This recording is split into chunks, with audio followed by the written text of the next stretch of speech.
Welcome to Sports Talk with Steve Jones, the daily talk show with the voice of Penn State football and men's basketball. You never know what special guest may stop on by any given day. Now here's the man of the hour, Mr. Steve Jones. Here we go. On this particular day, what do Kevin Durant, Steph Curry, and LeBron James all have in common? They aren't playing anymore. They are all gone. You could have said they were basketball players. That would have worked too. Well, they aren't playing any basketball today. Yeah, They aren't playing any basketball today. They're all out of it. LeBron and company, Murray stepped up, hit the big three at the wire. They won. Denver moves on. Lakers out in 5. Even though the Lakers spent the vast majority of the series playing with the lead. Yeah. They ended up not winning the game. No. And it's going to be interesting the offseason with the Lakers. Obviously, yes, they battled injuries, but you know what? So does everybody else when you play 82 games. That's part of the world you live in when you play in the NBA. And I think on the flip side, I think everybody forgot how good Jamal Murray was when he was out for the season. Actually, I didn't. Yeah, there were a lot of people did. To be honest, in the preseason, a year and a half ago, I said Denver's going to be a serious contender because they finally have Murray back. Yeah, I thought it was amazing that Denver went as far as they did the year before without Murray. And I said that in the preseason. I said he is. Yep. He's the pivotal guy. I said, absolutely. Jokic is the best player. He's the pivotal guy. Yeah. Yep. I actually did say that. When he's on, and then there were quite a few. You weren't paying attention. I mean, there were quite a few that did not remember. Worried about your own schedule, where you're going next. That's right. The other thing. Do you listen to the show? I do. I put the honest effort. Look, they pay you to. Everybody else chooses to listen. You're paid to listen. I don't understand where we're going here with this. The other thing I think Murray just makes those role players better. I think that's the other part of it too, and Jokic does too. Jokic is a triple-double machine, but I think I thought Michael Porter Jr.'s level of basketball went up when Murray came back. I don't think there's any question about that.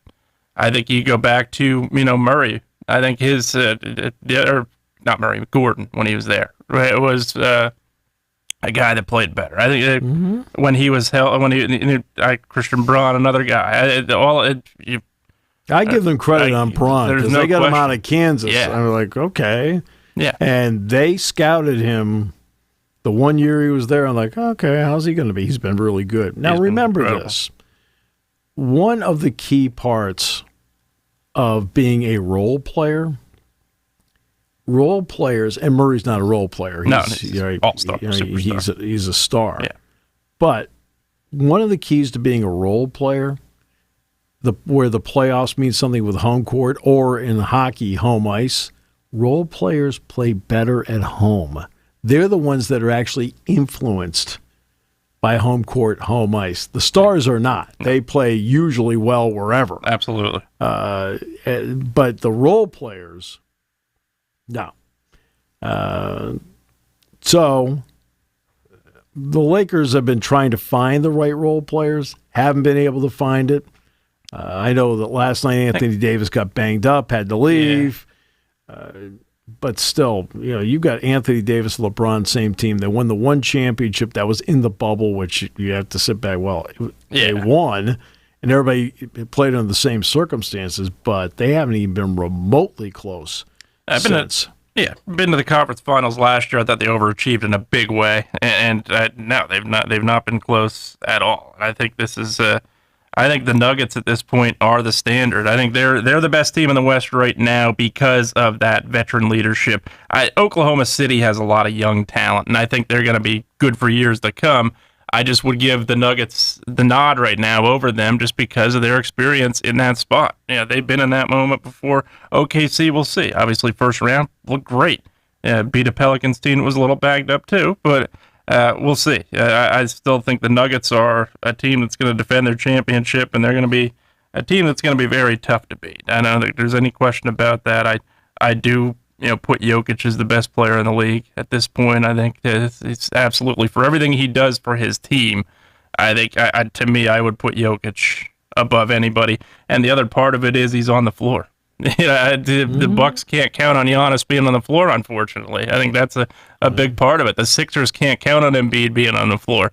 In terms of the Celtics, I think still need consistency when you have your two superstars on the floor, and they're the 1 seed. So I think, to me, when I'm looking at this top to bottom, who I'm going to take, I'm taking Jokic, I'm taking the Nuggets above anybody right now. Yeah, well, they are defending champions are really good. Now they get the next step. Kristaps Porzingis got hurt last night, but it's big. But it sounds like he actually, it's okay. Not as that's good. Everybody was like, oh my God. And he's like, no, we're good. And he's going to undergo some testing today just to make sure. But it sounds like the initial is that he's all right. It's not an Achilles injury, which I think was feared originally. And that's, it sounds like that's going to be okay. They just need to go home, get rid of Miami, and then move on from there. And that's what they need to do. They can buy themselves a couple of days of rest and buy him a couple of days of rest because he won't be able to play in Game 5. God, it helps. Think about this. I don't think the Celtics haven't lost in Miami in 2 years. No, because they won all the games last year. Yeah. They were down 0-3. Yeah, then did a brilliant. Well, they lost. Yeah, they did lose Game 3 last year, right? Yeah. Right. So, but other than that, they've lost Game 7 at home. I thought it was a great move. Got crushed. Yeah, absolutely. Got crushed by an 8 seed, and that's the Celtics also have a huge advantage. Where they have more talent. Yeah, they have more talent. But let's start with Porzingis. Don't overthink life. With Porzingis, that's what I love about these shows. Everybody overthinks.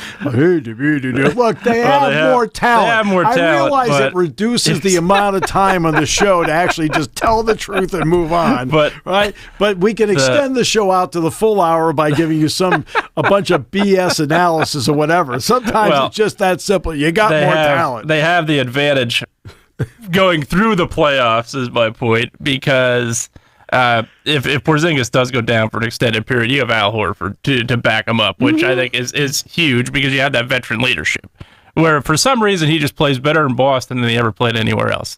Yeah, he does. Well, he has the talent around him. Did not play well in Philly, did not play well in Atlanta, and he's playing great. He's played great anytime he's been in Boston. Yeah. A lot of talent around them, huh? That's great. Yeah. Does help.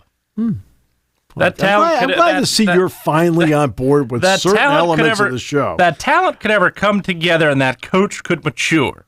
I think that team could put another banner up there, but we'll see. I'm not sure all of that's going to come together at any point. Talent takes you a long way. I realize I kill the concept of the show by just flat out telling the simple truth about certain things. Like, they got more talent. They do. Right? Yeah, there's no doubt. Instead of like, well, they do this. Well, no, just having a Horford. Right. Now, if you want, we can do this like ESPN. Where you just break down what's wrong with legacy, Brady or LeBron, and then spend 5 days just doing that. Like, they're both pretty darn good. That's as far as I can say. Who's got a better legacy? Aaron Rodgers. We can do 5 days on Aaron Rodgers. Oh, God. So, I mean, you wonder why ESPN Radio, to its credit, has actually been killing itself. I was going to say, it's not been helping. It's just bad. Yeah. When we were on the ESPN Radio affiliate, I wasn't afraid to say, what are they talking about? It's like, I can't listen to it. I'm a sports fan. No, I can't listen to it. Can't either. I can't either. Right? And remember, it's hard for me to listen to any talk during the day with the. And I'll say this, and I'm good friends with Chris Carlin. Yeah. Right? And Carlin to me is outstanding. He's the one guy I can listen to, but I'm friends with Chris. Yeah. For those who don't know, Chris is the play-by-play voice of Rutgers football. Awesome dude. Started his career with the Williamsport Crosscutters. All right. Did not know that part. Oh, yeah. No, back in January, He was inducted into the Cutters Hall of Fame. I made sure I was there for it. Yeah, but but overthinking. Oh, there's no doubt. These shows overthink everything. Why are they better? Well, they have more talent.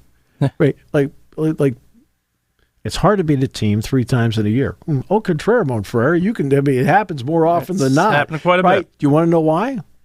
Team's better. Yeah, the other team's better. I remember when Penn State beat Ohio State 3 times in 1 year in basketball. Went out there, actually had a big lead. Yep. Ohio State cut it down. Then Carr hit the 3. But Penn State had a double-digit lead, and then at the end, Ohio State closed and tied it. Place is going crazy. Carr then banks in the 3. They come here. They ran them out by 24 points. I think 24 points. Then in Madison Square Garden, Shep Garner gets the steal. Tony Carr sets up Josh Reeves, puts it in. They win the game. Somebody said, what's the difference between the two teams? I said, well, they beat him 3 times. I said, the difference is simple. Penn State's better. It's like, they're like, well, I could go into all the technical blah, blah, blah. No. Sometimes you're just better. Yeah. Right? The Eagles beat the Giants 3 times in their drive to the Super Bowl. Right? Beat them in the playoffs. Right? You want to know why? The Eagles are just better. Yeah. They have more talent. The Giants went to the Super Bowl, vice versa. Right. Same thing. It's just, they're better. Yep. And sometimes it's that simple. Yeah, sure. And so let's get to what is an interesting story. And, we'll stay away from what you want to talk about because the audience is. Hey, I gave Al Horford. We're losing people with your topics. Horford big props. He probably appreciates that. He doesn't watch the show. He doesn't. Not fair. Right? Jason Tatum does. I know. So maybe he'll relay it to him. He hopefully relays it to him. Tell him he should have stepped up when he was in Philly, too. By the way, your guy Embiid, by the way, migraine, no shoot around. Oh, boy. This is your guy. What are we doing here? Sixers are going to have a pain in the blank out for game at some point. Ay. All right, so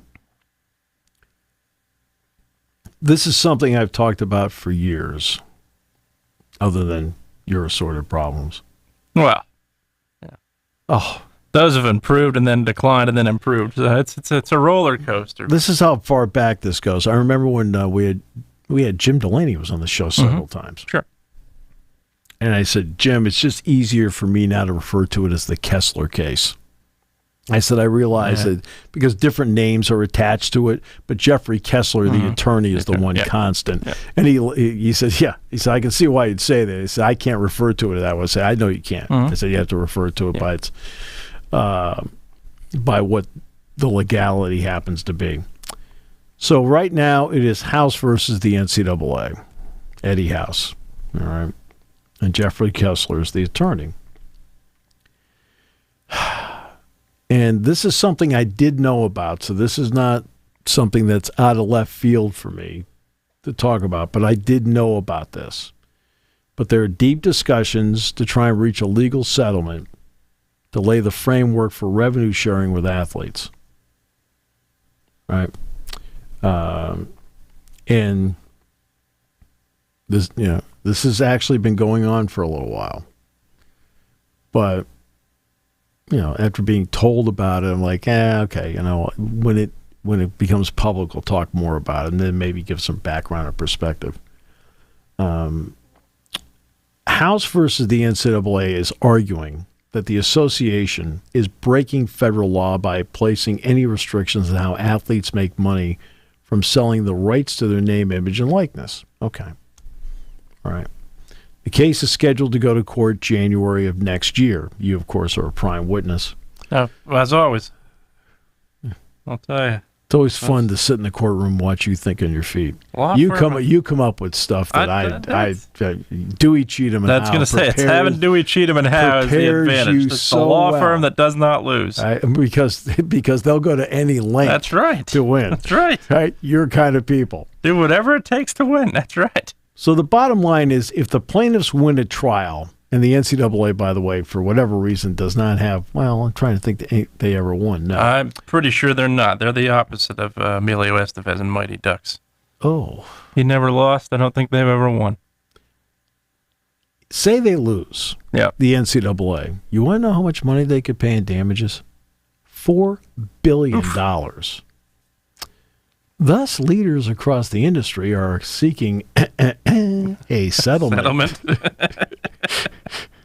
feel like we're in the movie Liar Liar. We're going to Jim Carrey.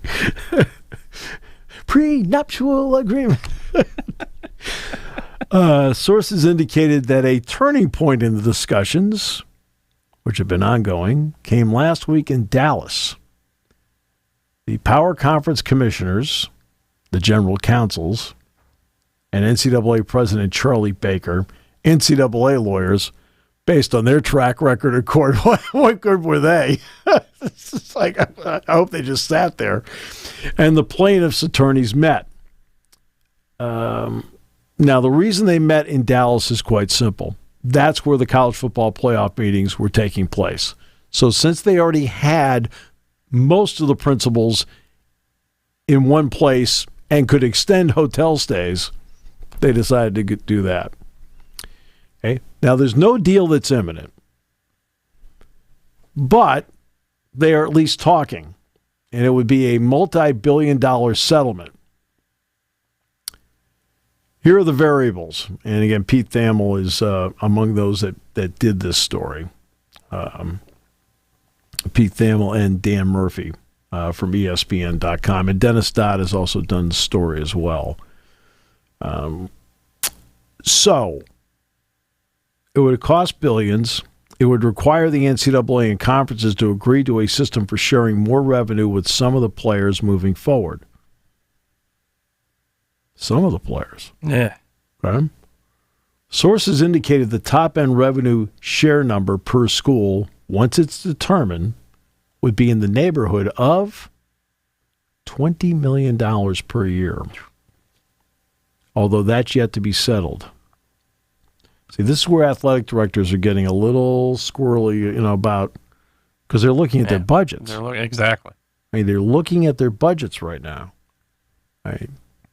Penn State, for example, is in a position where the Big Ten TV contract is healthy. Okay, Penn State's looking now at a prospect where their new radio contract is very healthy. Right? Very healthy, okay? For all of you who think the radio deal with Penn State is a couple $1 million a year, you're not even close. Okay? You're not even close, the new deal. I think you'd be taken aback as to what the number happens to be. So they would then have to set up, individual schools have to opt in to share revenue up to that number with the student athletes at their discretion. They could choose to share less but not more.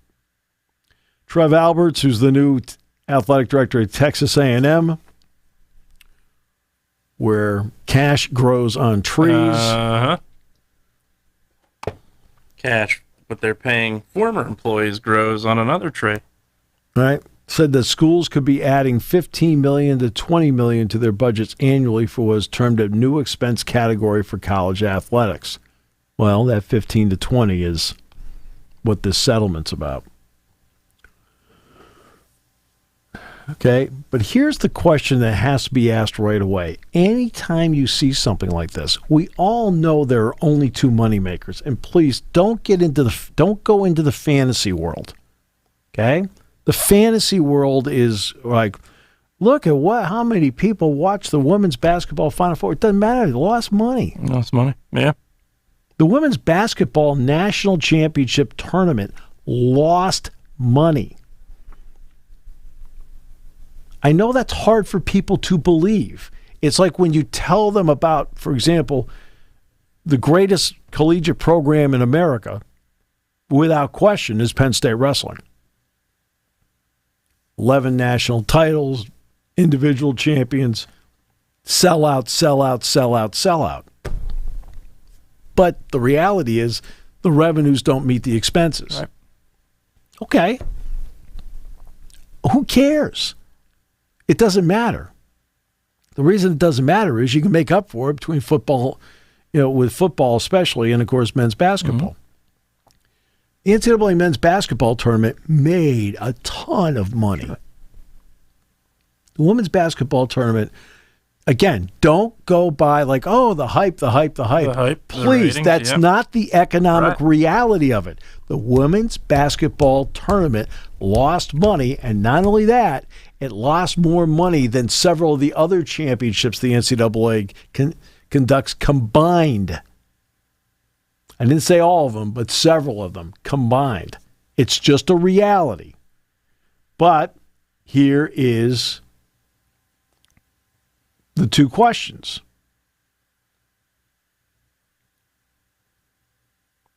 Are the schools going to buy the NIL of their players, of their athletes?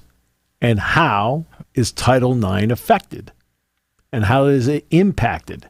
Do you have to now sit there and say, okay, I have 85 scholarship players, officially 85. Right, 85 officially, yeah. Officially 85. Yeah. Let's not, okay, let's not play, we all know the numbers are artificial. Right. Well, I shouldn't say we all know. I think hardly anybody knows the numbers are artificial. It's almost like a revelation for people. Well, I'm just saying, I don't think, the impact of NIL and what it does. I mean, there's an artificial part of it. You've got people out there quoting numbers on Penn State football. It's like, oh, they're at 85. It's just like,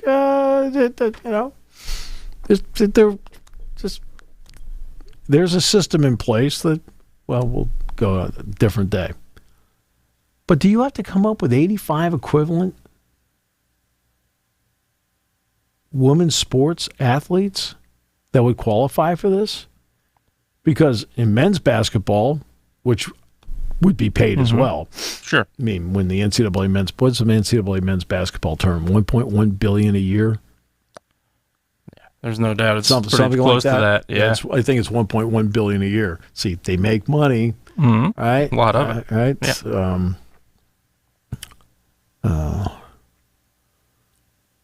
I mean, if they just got the 0.1 billion per year, that'd be more money than the women. That's right. Sure. Again, these are the big league numbers you're dealing with. And the college football playoff is going to be $1.3 billion a year for fewer games. Wow. Okay, so do you have to come up with 13? I mean, I'd like to know how many women's basketball programs have 13 scholarship players.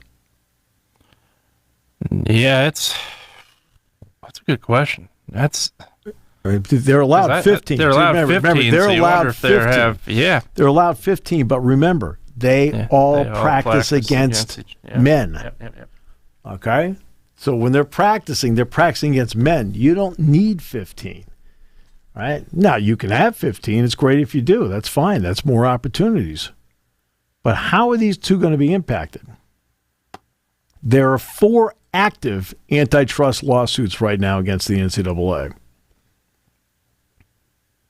My goodness, it kind of sounds like your personal life.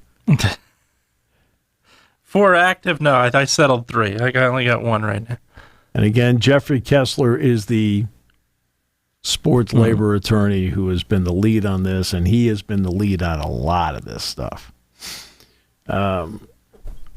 Steve Berman is his co-counsel. He told ESPN on Monday that Judge Wilkin has told us that she expected us to be discussing settlement given the lengthy litigation over the issues and the parties. Okay, there's strengths and weaknesses on each side. We are simply following the judge's instructions and have nothing to report other than that. That's fair. At least you're talking. Kessler declined to comment on any possible negotiations, but felt a settlement was the quickest route toward transforming college sports. He is correct about that. It also would be one of those, if they were to get a settlement, yes, it now involves scrambling by athletic departments, especially athletic departments in the Power 4. It's no longer a Power 5. In the Power 4 football conferences and the Power 5 basketball conferences. Big East makes it Power 5. They're the ones that would have to be paying out the most. After that, it would drop down in scale dramatically as to, you're in the American Conference USA, the Jason Lord League, anything. That's right. So that league makes money. But at least there would be somewhat of a sigh of relief that you'd have it taken care of and you knew going forward what it was going to mean financially. So Kessler made the point. He says, I can't guarantee this, but I think the defendant's lawyers have told him that in all likelihood they're going to lose. The NCAA always loses. Right? And it's not because their attorneys are bad. I've always made fun of the attorneys, about, that law firm, they're 0 for life. The problem is the attorneys for the NCAA are working with a bad hand. Every time. Every single time. They're looking at their cards all the time, and they don't even have anything in sequence or a pair. Okay? They're looking and go, I got an 8 of hearts, I got a 2 of diamonds, they had nothing. Their cards are bad. So they can't help it. They're going out and arguing the best they can, but they're not operating from a position of strength. It says, if they lose, the damages are going to be gigantic. Further, they've been told that it's much better for them to be an active participant in setting and deciding the future lives and fate that led the court to impose it upon them. He's correct about that. Right? If the NCAA had a history of at least winning some of these cases, I didn't say all, and I didn't say the majority, but at least a few of them, then maybe it would be worth the fight. But when you've lost all of them, he's not wrong when he says they're on the road to losing again. Past history tells you they have not won any of these. So the House case includes 2 separate classes of plaintiffs. The damage class is composed of former college athletes from past several years who argue the NCAA owes them back pay. Okay. The injunctive class, of course, would be the current athletes, who argue that any of the existing restrictions on what types of NIL deals can be signed are also illegal. Economics experts hired by the plaintiffs argued that the damages class missed out on more than $1 billion in NIL opportunities in the years leading up to 2021. See, I would be inclined to say no. Yeah. And the reason I'd be inclined to say no to that is that you played, you understood the rules. And I know that, by the way, and this thing's been kicked down the road. I understand that. So that's part of this, that they've been doing, bob and weave and delay for years on the case. I do get that part. But I don't,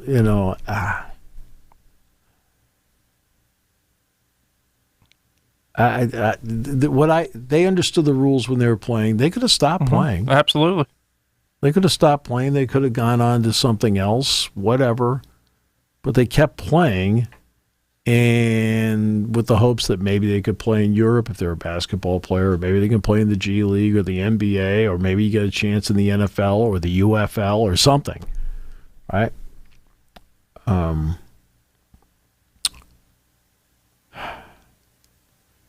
If we settle with the injunction class, which is the current group, it'll involve an agreement of what the future will look like. If we settle the damages class, that's basically money from the past. The damages class is the one that I would have trouble with that. Yeah. Right? How are they damaged? Exactly. Right? Because, right, let's take the new contract that the SEC has with ESPN and the Big Ten has with Fox, CBS, NBC, and, of course, BTN. They're talking about everything prior to 2021. Well, the Big Ten contract, which exponentially kicked up the numbers, didn't begin until July 1 last year. July 1, 2023. 2 years after this. The contract between ESPN and the SEC, while signed in 2021, does not start until this year. So the money from those older TV contracts, which are more in line with what the Big 12 and the ACC have, right? And what are you going to do if you're Oregon State and Washington State? And where's your money coming from to pay this? It's true. I'm talking about, okay, the damages class, the previous players. Where's the money coming from them? They're not. Their TV contract just got flushed. They have nothing.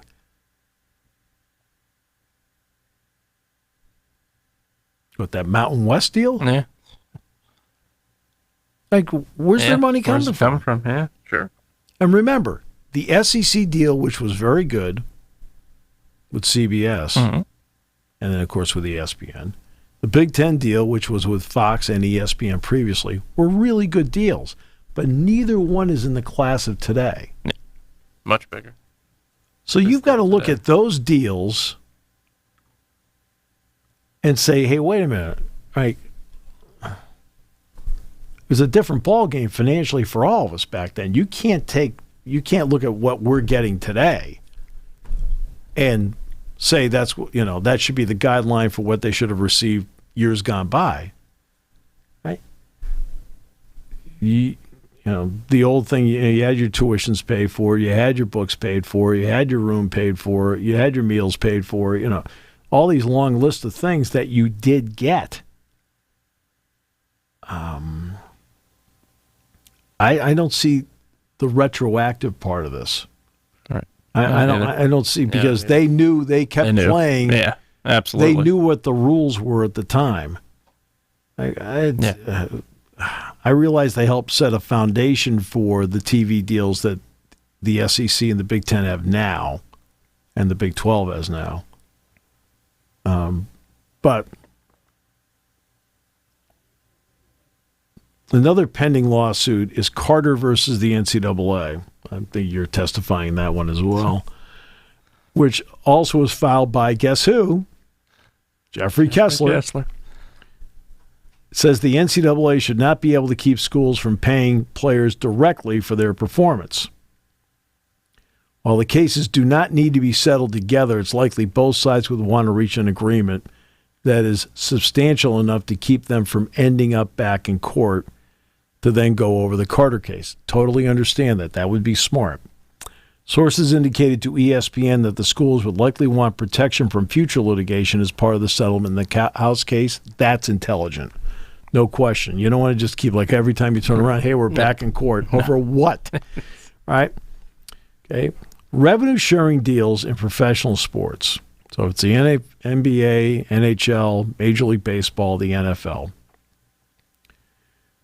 Of course, have collective bargaining.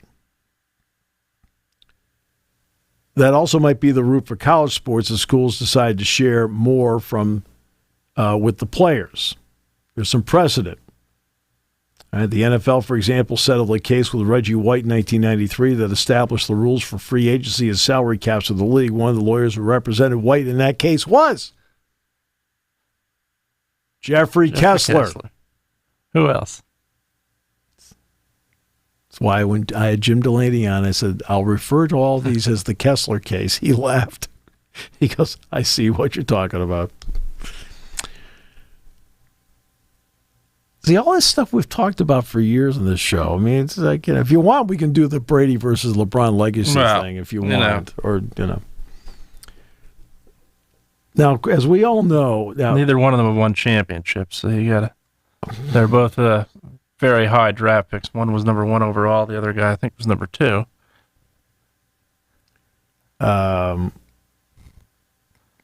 I pray the audience senses the sarcasm. Tripping. There's a possibility of a proposed new subdivision of the wealthiest teams that would be required to pay at least half their athletes a minimum of $30,000 a year. Now, remember, UAB just voted to join the athletes union. Yeah. Right.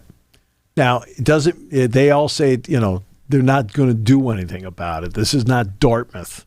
UAB is a public school. Dartmouth is a private school. And several of the Ivy League schools right now have bigger problems than that at this hour. But again, Dartmouth doesn't want to recognize them. They want to be part of the Service Employees Union. Okay, well, what's to keep Dartmouth from looking at them, based on collective bargaining, of looking at them going, you were 7-26 this year, and you won your last game to get to 7. Okay? You're fired. You're not good at your job. Right? Kessler does say that Charlie Baker seems to be very aware of what's going on around him. He says some of his proposals he's made, he said, I'm not saying it's what we'd settle for, but it certainly is moving in the direction of proposing to give much more compensation to the athletes. That's what we're advocating for. The NCAA has also attempted for the past several years to convince Congress, here we go, to create new rules to help govern college sports. In other words, bail us out. Yeah. That's what they're looking for. Absolutely. Bail us out. All right.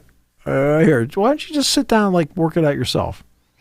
Among the items they would like to see is a federal law, is a clause that specifies that college athletes are not employees. Congress has thus far made no demonstrable progress on a bill. And look, it's an election year. They're not going to put a bill up now. Okay? Everybody knew in a presidential election year they were not going to put a bill up. Okay? All right? They're just not that good at their jobs. Okay? To be honest with you, they can't do more than do one thing at a time. I've also had other things like, let's be honest. The Ukraine bill, the Taiwan bill, the Israeli bill. I mean, obviously some big things in there, as opposed to college sports. But a significant settlement shows a commitment to future revenue in the House case could convince some lawmakers to provide help to the NCAA. Now, again, UAB has become the first Division I football team to join the Players Association. It's called athletes.org. Oh, your name's tied in here. You got your tentacles everywhere. I'll tell you. So Trent Dilfer says they want a seat at the table. Okay. And we talked a little bit about this yesterday. They asked UAB officials for comment. They said, no, we don't have any comment right now. I don't think so. But this could be athletes.org. Could in the end be the entity that is negotiated with collective bargaining? Could be. We'll see. You, of course, have advocated for everybody in the Ivy League to be fired. Well, it's only fair. They took a fall off, and that was it. We won our last game. Oh, jeez. You did, huh? You went. Struggled just a touch with their attendance too. Oh, Bob, say this is what I loved about it. The regional director for the NLRB, just to let you know that, don't let let's take a fact which actually is right and leave out parts. Right? She said, look, Dartmouth men's basketball is a revenue-producing sport.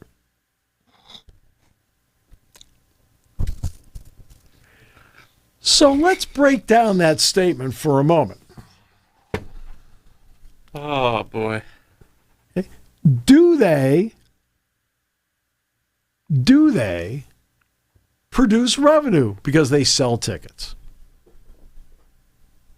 Yes, they do. I suppose.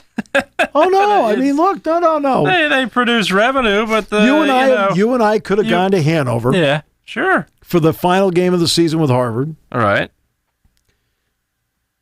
Because for some reason everybody knew that was the last game based on record. And we would have paid $9 to $12 a ticket to get in. Now that would mean that you and I would have contributed revenue to the Dartmouth men's basketball program. Sure. Now let's finish the sentence. They are losing their shirt because exactly the right. expenses of Dartmouth men's basketball dramatically outweighs the revenue, by a wide margin. Yeah, I wouldn't be saying in general. Well, you're generating revenue. You're right, but I would call revenue a profit more so. But yeah, they're not making that. It's not even close. Unbelievable.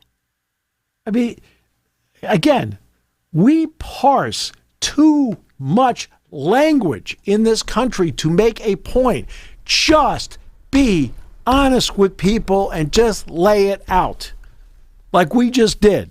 Dartmouth men's basketball makes money. Yes, they do. Yeah. Okay? They actually bring in money.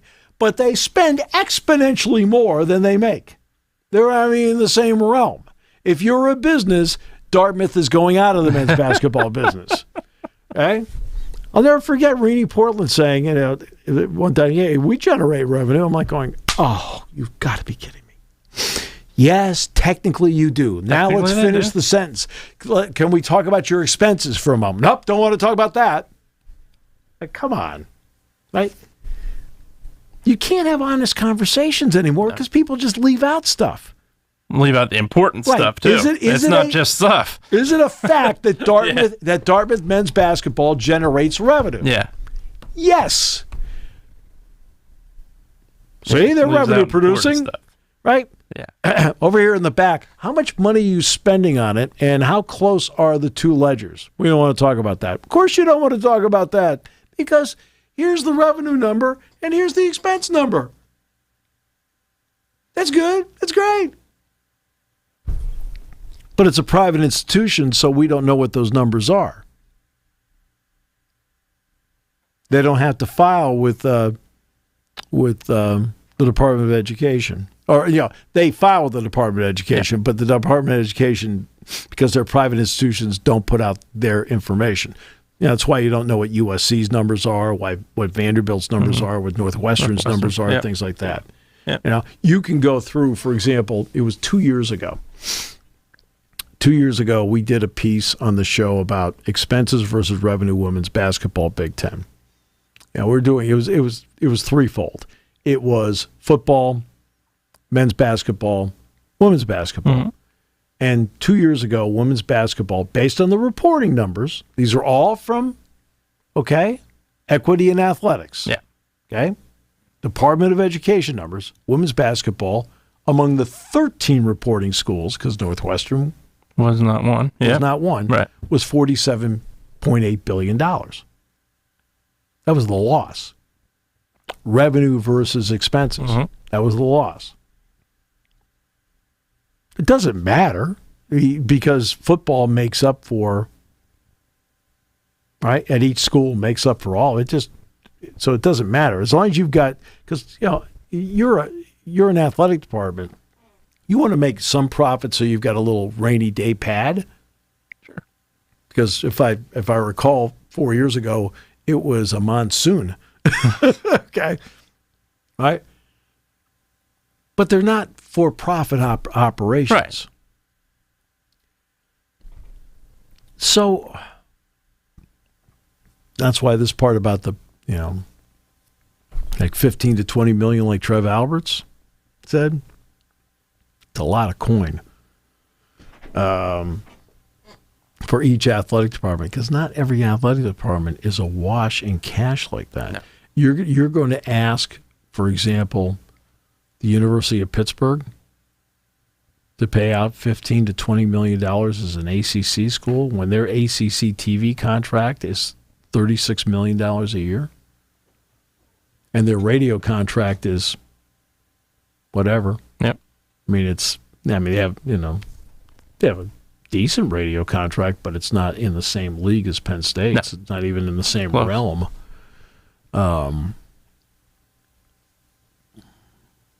So they're going to have to pay $15 to $20 million to be on some sort of level playing field. Yeah. That wouldn't be fair. Well, it's not that it wouldn't be fair, but I'm just saying they couldn't do it. It would be difficult. Yeah. You're going to ask Kansas State. Now the Big 12's TV deal is better, but you're going to ask Kansas State to do that? Yeah. I don't know. I mean, I remember when they did cost of attendance here, and cost of attendance was built in, which at that time was between $2 and $4 million a year, cost of attendance. And it was like, oh man, what a big budget hit that is. I remember when they were talking about it, it's a pretty big budget hit. Imagine what this is. Now, do you eliminate cost of attendance? So in that $2 to $4 million, do you eliminate cost of attendance for the sports that would benefit from this? Because this would make up for it? I would think you'd. Yeah. I would think that'd be part of what you do. But that only makes a dent in the overall number. That's just like, that's pennies on the dollar. Sure. But that's a big expense. The athletic directors, I think people think that when it comes to tuition money, they think no money exchanges hands. What? Who comes up with this stuff? Right? That's an area, for example, every athletic, at least at Penn State, like for Pat Kraft, he wants to know how the Board of Trustees are going to vote when it comes to room and board and tuition increases. That's the part they don't, they're trying to get a gauge on. Because guess what? Somebody has to hit a button and transfer the money from athletics to the university to pay the tuition, to pay the book, right? Or to pay the room and board, whatever. I mean, buttons are hit to exchange money. It's like, oh, yeah, don't worry about that. You don't have to pay that. Maybe you don't have to pay that. Of course you do. It's like the basketball team getting the Jordan Center for free. Oh, wait, they don't. Not quite. No. Lazy electronic transfers happen there too. Button. Yeah. Right. This would be another one where. Right. And again, let's go back to this part. That is again the unspoken part. Which athletic departments out there start reducing the number of sports they have to make up for this?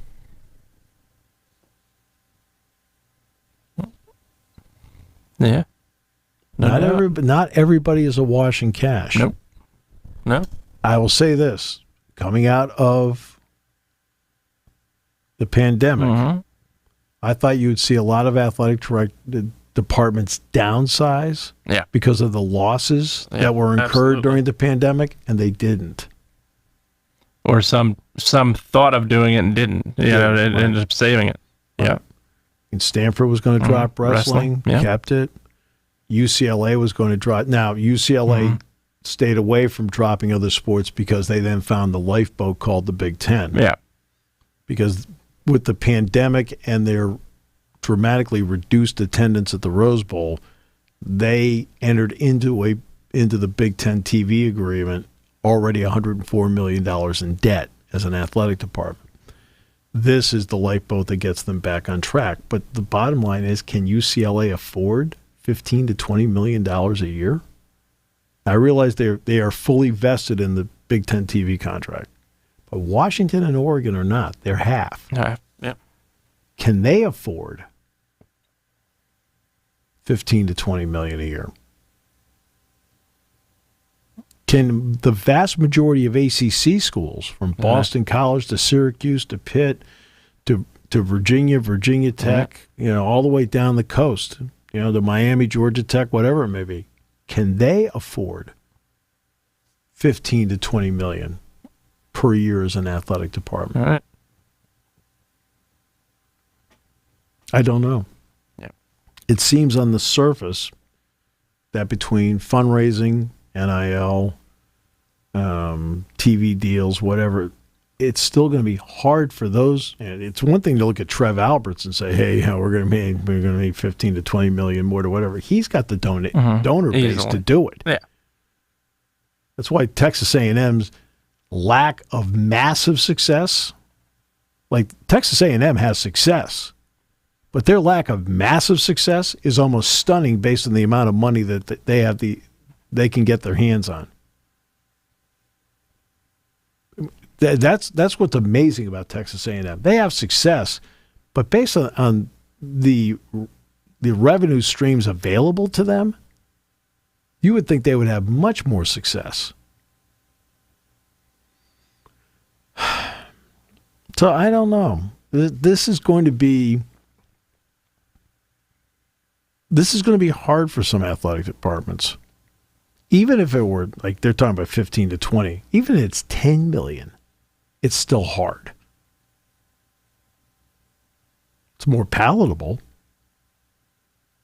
But when the number 20 million is thrown out there, again, when you are negotiating, you always throw out the wild number the highest number first. With the idea that, okay, we won't go, hey, we ended up getting 14 or 15. The Notre Dame TV contract was a perfect example. Remember, they came out and they said, we want to get $75 million like the Big Ten.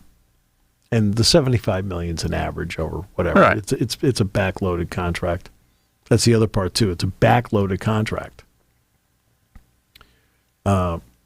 Last year they went through a good year, but like now USC, UCLA, Oregon, Washington get kicked into the mix this year. It kicks up a little bit with it.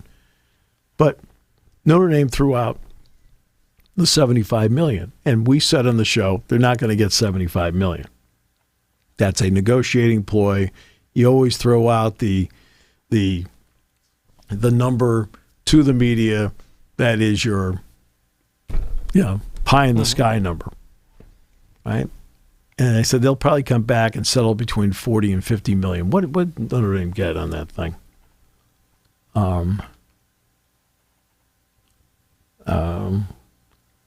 Dame's TV deal. What did they? It goes through 2029. I'd be TV deal with NBC.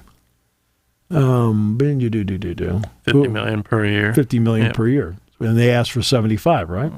Yes. Yeah. Yep. So it gets also 17 from the ACC. Yeah, but that money was already there to begin with. Yep. So I mean, that's what they're going to get, and it did go through 2029. Yeah. So we were right about that. And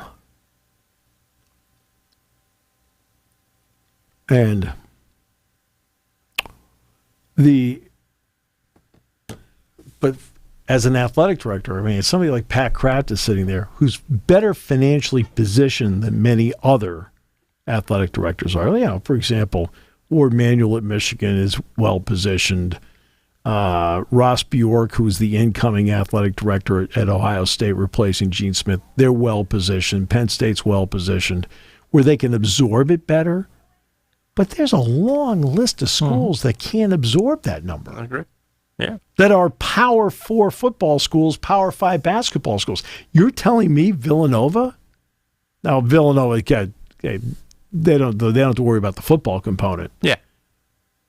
But whatever the Big East contract is, I mean, there's got to be a number associated with it. I don't know.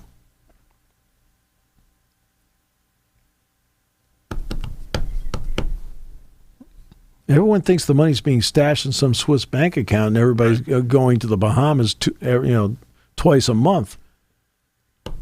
It's not. It's actually being spent over and over and over again. Did you buy that shirt? Speaking of spending money. Yeah.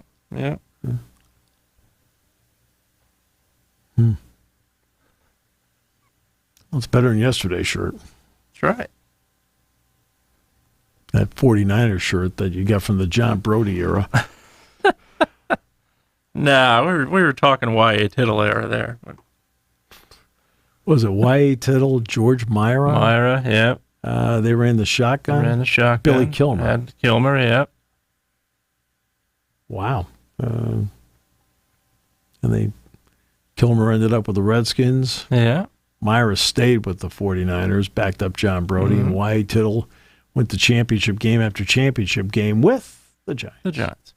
Right? Again, great 49ers history, otherwise known as a disaster.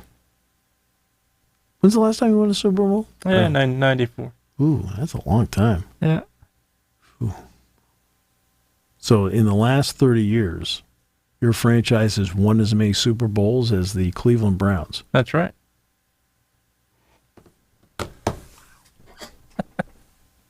We can go around the neighborhood bragging about that.